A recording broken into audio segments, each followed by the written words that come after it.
intro di lo. Hello and welcome back to my channel Pakhi's Vlogs.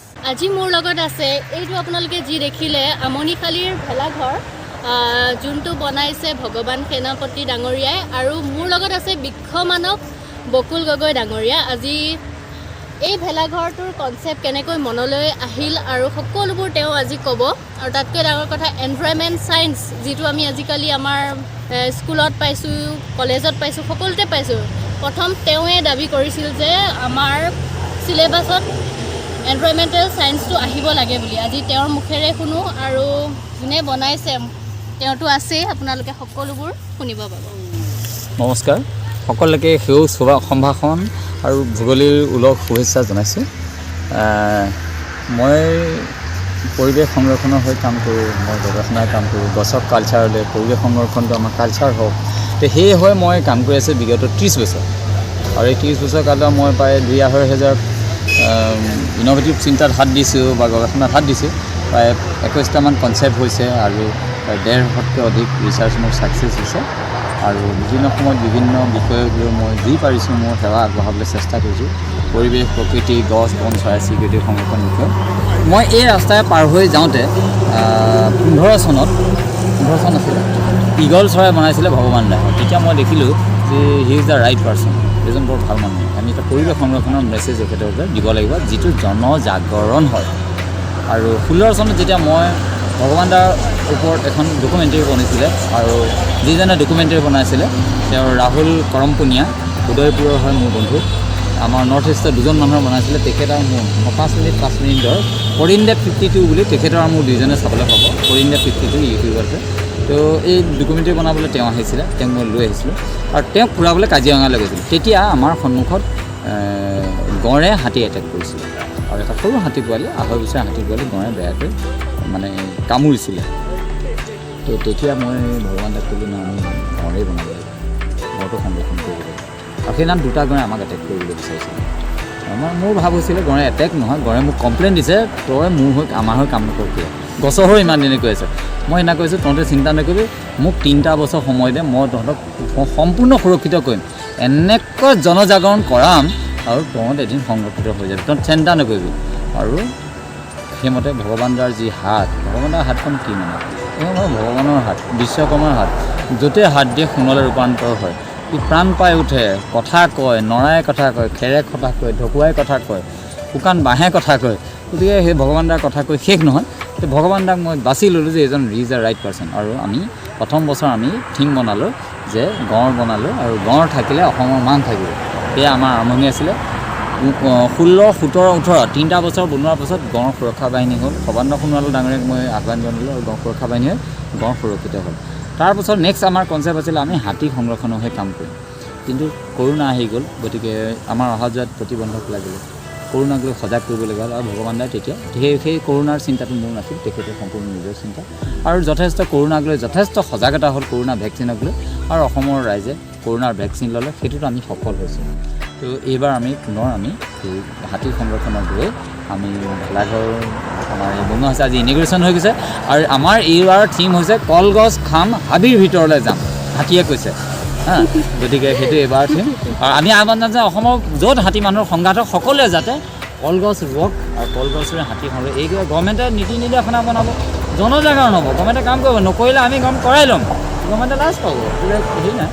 আপুনি যিটো কথা কৈছে পৰিৱেশ 99 চনতে পৰিৱেশ অধ্যয়ন ছাবজেক্ট হ'ব লাগে বুলি ছেবাক আমি দিছিলোঁ, পাঠ্যক্ৰম বনাইছিলোঁ। এটা লেট আছ গ্ৰ' টিল এটা ছাবজেক্ট বনাইছিলোঁ, 100 নম্বৰৰ এটা পাঠ্যক্ৰম বনাইছিলোঁ। প্ৰফেচৰ বিৰাজ চৌধুৰী কটনৰ জিঅ'গ্ৰাফী হেড আৰু মই আমি দুজনে বনাই পেলানি অসম সেউজ সংৰক্ষণ সমিতিৰ হৈ আমি কাম কৰিছিলোঁ। তাত বহুত ডাঙৰ ডাঙৰ মানুহ আছিলে, কিন্তু এই বকুল গগৈ নাম নাই আৰু নথকাৰ কাৰণে মই মোৰেই কনচেপ্ট, তো মই কেলৈ কাম কৰিম, মই নকৰিলোঁ, কমিটি ভাগি থাকিলে। মই অলৰেডি বেলেগ স্কুলত কৰিছোঁ, সেইবিলাক ডাঙৰ হৈছে, সেই ল'ৰা ছোৱালীখিনি হেৰি হৈছে। কিন্তু ভাল কথাটো হ'ল তেতিয়া যে আমি গভৰ্ণমেণ্টক যে প্ৰপ'জেল দিছিলোঁ যে পৰিৱেশ অধ্যয়ন হ'ব লাগে, খেতি কৰাটো ছাবজেক্ট হ'ব লাগে, এতিয়া দিছে। মই হিমন্ত বিশ্ব শৰ্মাৰ গাঁৱক মই ধন্যবাদ দিছোঁ। আমাৰ নতুন এতিয়া আমাৰ শিক্ষানীতি আমাক এগ্ৰিকালচাৰ ছাবজেক্ট সোমাইছে, পৰিৱেশ অধ্যয়ন দিছে। হিমন্ত বিশ্ব শৰ্মাৰ শিক্ষামন্ত্ৰী হৈ থকা কালত এইখিনি কৰিছে, মই তেখেতক ধন্যবাদ জনাইছোঁ। গঠন মই এবাৰ চন্দন ৰোৱাৰ কথা কৈছিলোঁ, প্ৰতিটো পঞ্চায়তে 3টাকৈ চন্দনৰ স্কিম দিছে মাননীয় মুখ্যমন্ত্ৰী ডাঙৰীয়া, মই আকৌ তেখেতক ধন্যবাদ জনাইছোঁ। মোৰ বিশ্বাস আশা আৰু আকৌ যাতে ধন্যবাদ জনোৱাৰ সুযোগটো দিয়ে অসম চৰকাৰখনে, এইটো হাতীৰ হৈ কাম কৰক, অজস্ৰ পইচা আহে, এই পইচাখিনি গুড ইউটিলাইজ কৰক আৰু ভাল মনিটৰিং কৰক, তাৰ কাৰণে স্পেচিয়েল টীম ৰাখক আৰু দেখিম এদিন হাতী মানুহৰ সংঘাত নাইকিয়া হ'ব। সেই হাতীকেইটা নিৰাপদে থাকিব পাৰে, মানুহে নিৰাপদে থাকিব পাৰিব। যদি 19ৰ পৰা আমি যদি কণ্টিনিউ ভেলাঘৰ হাতীৰ বনিলেহেঁতেন, আজি এই 22 চনত 5টা মৰিলে আমাৰ এইডোখৰ জেগাতে, আমচাং, ৰহা, নগাঁও এইডোখৰ জেগাতে, চেপানলা আদিকে কৰি নহয় 5টা মৰিছে। আৰু চবতকৈ দুখৰ বিষয় আজিৰ পৰা যোৱা মাহত কোন তাৰিখ আছিলে 17 ডিচেম্বৰ দিনাখন আমাৰ এইখন আমনিখালী বিহু ভোগালী বিহু কমিটিৰ এজন সতীৰ্থ বৰদলৈ নিপুল বৰদলৈক তেখেতে হাতীয়ে মানে গছকি মাৰিলে। গতিকে সেইটো বৰ দুখৰ কথা। যদি আমি এইটো আগতে কৰিলোঁ নহয় আজি এয়া হ'বলৈ নাপালেহেঁতেন, বহু মানুহ হেৰুৱাব নহয়। এতিয়া বিৰাট জনজাগৰণ হওক আৰু এই জাগৰণে জুই কৰা যাতে বেলাঘৰ এইটো বোলে ভাগি গ'ল নুমাই গ'ল এইটো নহয়। এই জুই কৰাৰ আণ্ডাৰত মানুহে আমি কাম কৰিব লাগে আৰু কাম কৰি আমি এই জীৱটোক হাতীক সংৰক্ষণ দিব লাগে। গজৰাজ বুলি কওঁ, আমি গণেশ বাবাক পূজা কৰোঁ। গতিকে ইয়াক আমি মানে তেওঁ হৈ আমি এনেই পূজা কৰি থাকিলে নহ'ব। যি পূজাকে তেওঁ কলগছ এজোপা ৰখ, সেইটোৱে আচল পূজা। গণেশ যে পূজা কৰি আছে ভাবি গৈ কলগছ দুজোপা ৰখচোন, বা কলগছ ৰোৱা মানুহক প্ৰপাৰ জেগাত কল ডাঙৰ কৰি দিলে মই তোমাক ইমান পইচা দিম, দিয়কচোন 10জোপা কলৰ পইচা। ঠিক তেনেধৰণে এই কামখিনি কৰক আৰু এদিন দেখোঁ নিশ্চয় কামত আহিব। আৰু মোৰ বিশ্বাস এইটো প্ৰকৃতিৰ প্ৰতিয়ে দিয়া কনচেপ্ট, এই কনচেপ্ট এনেই নহয়, এই কনচেপ্টটো আহ্বান জনোৱা হয় আৰু কনচেপ্টটো বুদ্ধিত আহে, ইয়াৰ শ্লোগান আহে। ঠিক সেইমতে আমাৰ কাম হৈছে আৰু এটাই এতিয়ালৈকে গড় যেনেকৈ কাম হৈছে হাতীৰ কাম হ'ব। বিধানসভাত কথাটো চৰ্চা হৈছে আৰু 3 বছৰ আমি বনাম, সেই 3 বছৰৰ পিছত হাতী সম্পূৰ্ণৰূপে ছেটেল হ'ব। আৰু এই ক্ষেত্ৰত যাতে দল, সংগঠন, চৰকাৰ সকলোৱে যাতে সহযোগ দিয়ে। আৰু বিশেষ কথা ক'ব লগা হ'ল যে মই এজোপা গছৰ অভিযান 1 man 1 tree 1 year এই চিন্তাটো লৈ গোটেই দেশতে মই বিলাই ফুৰিছোঁ। এবছৰত এজন মানুহে এজোপা গছৰেই ডাঙৰ কৰিব লাগে, তেতিয়া আমি প্ৰকৃতিৰ পৰা পানী 50ৰ পৰা 100 লিটাৰ আৰু বায়ু প্ৰায় 3টা চিলিণ্ডাৰ আমি প্ৰদূষণমুক্ত হওঁ। গতিকে মই আহ্বান জনাম যে সেই এজোপা গছ ৰোৱক, এবছৰত ডাঙৰ কৰক, নহ'লে পৃথিৱী শেষ হ'বলৈ গৈ আছে। আৰু এইটোকে গোটেই সৰ্বভাৰতীয় পৰ্যায়ত এক পেৰ দেশকে নাম বুলি 12 পৰা 24 বছৰ আৰম্ভ হৈছে। মই সকলোকে এই ভোগালীৰ গছ কটাৰ সময়তে এজোপা গছ ৰুই যাতে এই চিন্তা আদৰক, সেই মই আহ্বান জনাইছোঁ। হয়, এইখিনিতে মই এটা কথা সুধিব বিচাৰোঁ। মাজতে মই খুৰা এজনৰ ঘৰলৈ গৈছিলোঁ, তেতিয়া মানে তেওঁ মানে ঘৰতে বহুত খেতি কৰিছে, অমিতা গছ কৰিছে, কলগছ কৰিছে।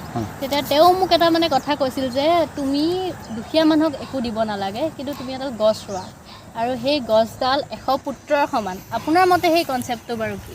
সেইটো বহুত ডাঙৰ কথা। মই যেতিয়া আজি পৰা 30 বছৰ আগতে প্ৰথম নাৰ্চাৰী কৰিছিলোঁ, কোনো গছ নাই, গছ ৰুবলৈ বুলি ক'লে পাগল বুলি কয়। তেতিয়া মই কি কৰোঁ, আমাৰ ঘৰলৈ প্ৰথম যোনে ভৰি ৰাখে মই এটা পুলি দিওঁ, বা কাৰোবাৰ ঘৰলৈ গ'লে পুলি এটা ৰুই থওঁ। ঠিক এনেকৈ কৰোঁতে গছবিলাক যেতিয়া ডাঙৰ হ'ল, গছবিলাকৰ পৰা ফল পোৱা হ'ল ন, তো মানুহবিলাকে বুজি পাবলৈ আৰম্ভ কৰিলে। আৰু পইচা পায় নে, পইচা গছতহে লাগে, সেইটো এটা মোৰ বিশেষ কনচেপ্ট। পইচা গছত লাগে। 5 টকা যদি ইনভেষ্ট কৰে 5 বছৰত 5000 টকা দিয়ে, কদম গছ, শিমুল গছে দিয়ে। গতিকে এই চিন্তা যে তেখেতে কৈছে বহুত হেৰি যায়। গছ হ'ল কাগজ কলম নোহোৱা ইঞ্চুৰেঞ্চ কওক, বীমা কওক, পলিচি কওক, ৰেকাৰিং কওক বা ছেভিংছ কওক, যিয়ে নহওক আপুনি বছৰি তামোল বা নাৰিকলত পইচা পাই আছে, ফলৰ গছৰ পৰা আছে, সেইটো হ'ল আপোনাৰ মানে ছেভিংছ টাইপৰ বস্তু। আৰু বোলে নহয় আপোনাৰ ফিক্স ডিপ'জিট, একেলগে আপুনি এজোপা মূল্যৱান গছ ৰুইছে একেলগে পাব। সেইটো মানে এবিঘা মাটি আমি খেতি কৰি কি পাওঁ চবেই বেলেগে বেলেগে ধৰণে পায়। যদি এবিঘা মাটিত যদি ধৰি লওক আপুনি যদি শিমলু বা কদমৰ খেতিও কৰে 20 বছৰ মিনিমাম 10 পৰা 20 লাখ টকা পায়। সেই একেখিনি জেগাতে যদি ওৱান টাইম ইনভেষ্টমেণ্ট একেলগে পাব, পৰিৱেশৰ কাৰণে কাম, নিজেও কাম হ'ব। সেই একেখিনি মাটিতে যদি চেগুনৰ কৰে ঠিক আপোনাৰ 50 লাখৰ ভিতৰত 50 লাখ বা 1 কোটিৰ ভিতৰত পাব। সেইখিনি মাটিত যদি মেহগনি খেতি কৰে 2 কোটি আশে-পাশে পাব 20 বছৰৰ ভিতৰত। সেই একেখিনি মাটিতে চন্দন খেতি কৰে 3 পৰা 5 কোটি টকা পাব। সেইটো আমি কেনেকৈ ইনভেষ্ট কৰিম তেনেকৈয়ে পাম। তেনেকৈ মানে যেনেকৈ দিম তেনেকৈ, যেনেকৈ গুটি সিঁচিম তেনেকৈ আমি তেখেতে একদম বহুত ভাল কথা কয়, এজন গুণী ব্যক্তি। তেওঁক লগ পাই মোৰ বহুত ভাল লাগিছিলে সেইদিনাখন। তেওঁ কৈছিল যে সৰুৰ পৰাই বোলে মানে বহুত ইচ্ছা আৰু গছ পুলি ৰোৱা, নিম গছৰ তলে তলে মানে একদম গুটি বিচাৰি ফুৰে, তেনেকুৱা এজন মানে ব্যক্তি মই লগ পাই বহুত ভাল লাগিলে। সেইকাৰণে আপোনাৰ লগতো শ্বেয়াৰ কৰিলোঁ। বহুত ধন্যবাদ, ভাল লাগিলে। মই সৰুৰ পৰা মই তৃতীয় শ্ৰেণীৰ পৰাই গুটি ৰোওঁ। মই নিজে ৰোৱা ক্লাছ 8ত। মোৰ ভাল লাগিছে যে মই ক্লাছ 8ত থাকোঁতে হাতুৰীয়া মূৰীয়া ৰোৱা গৈছোঁ। তাকে বৰ ভাল লাগিলে। আৰু মই গম পাই আছোঁ যে আপুনি ইউটিউবৰ যোগেদি আপোনাৰ পৰিৱেশ সংৰক্ষণৰ কথা মানুহৰ মাজলৈ নি আছে।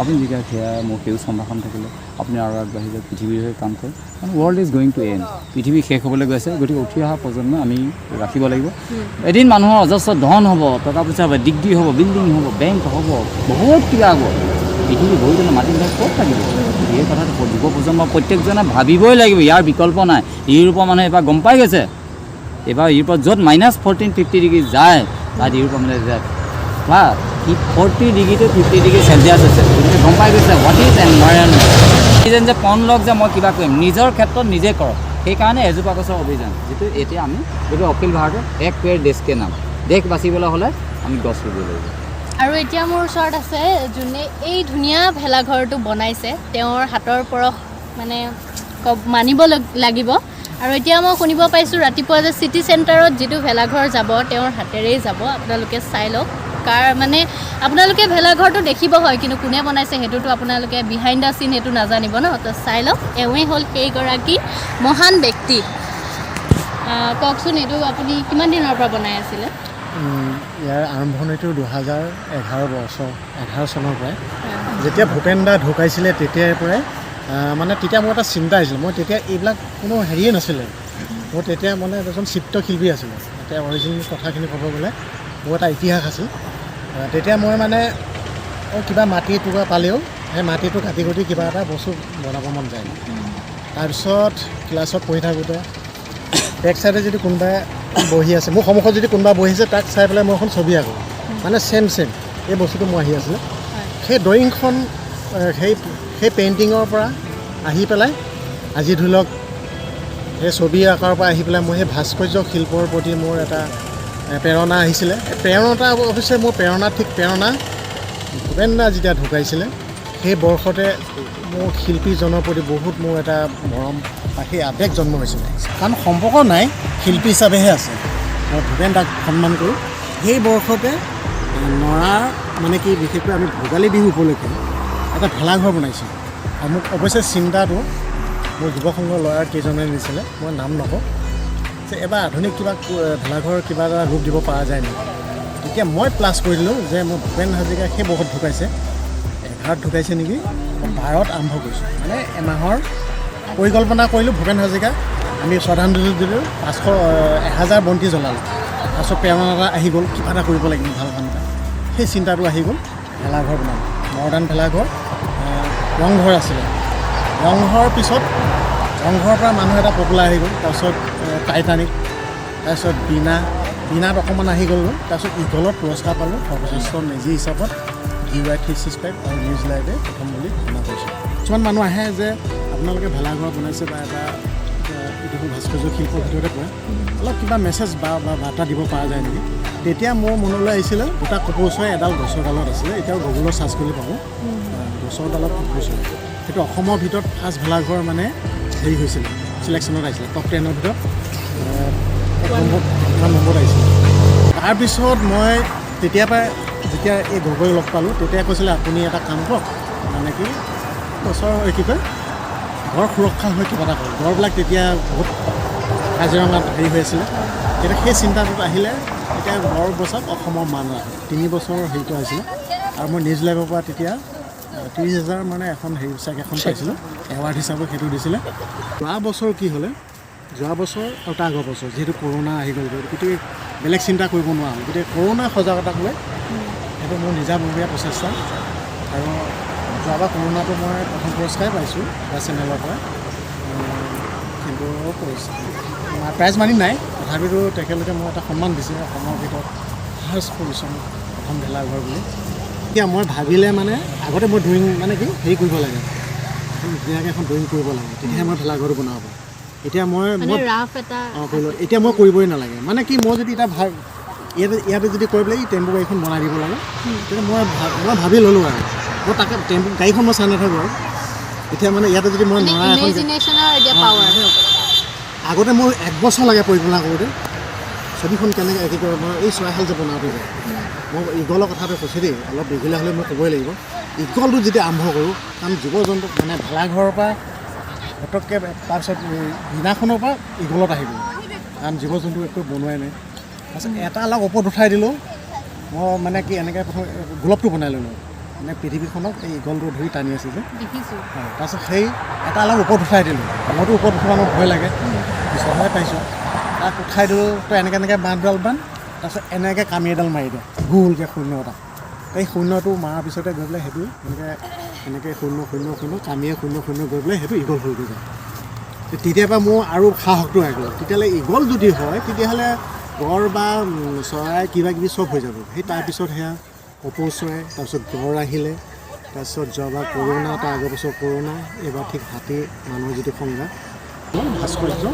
শিল্প বা এটা প্ৰতিকৃতিহে ভেলাঘৰ প্ৰতিকৃতিহে কিন্তু এইটো ভেলাঘৰ নহয় গতিকে মই হয়তো বহুত ক'লোঁ একো নাই যিখিনি ক'বলগীয়া সেইখিনি হয়তো যোনে শুনিব বিচাৰে গোটেই সম্পূৰ্ণকৈ শুনিব আৰু আপোনালোকক মই দেখাই দিব বিচাৰোঁ এই দুখন হাতে আপোনালোক নিজ হাতেৰে কোনো মেচিন ব্যৱহাৰ নহয় আৰু চিটি চেণ্টাৰত যিটো আপোনালোকে দেখিবলৈ গৈ আছে ভেলাঘৰ সেইটোৰ আঁৰৰ মানুহজন হ'ল তো আপোনালোকে ভেলাঘৰটো চাব বহুতে ফটো মাৰিব কিন্তু বিহাইণ্ড দ্য চিন কি আছিল কি ক'ৰ পৰা নিব বস্তুটোতো নাজানে এইটো নিব আমলিশালীৰ যিজন ব্যক্তি যোনে বনায় এইবোৰ ভেলাঘৰ তেওঁৱে নিজে হাতেৰে বনাব আৰু গুৱাহাটীলৈ ট্ৰেন্সফাৰ হ'ব কথা হয়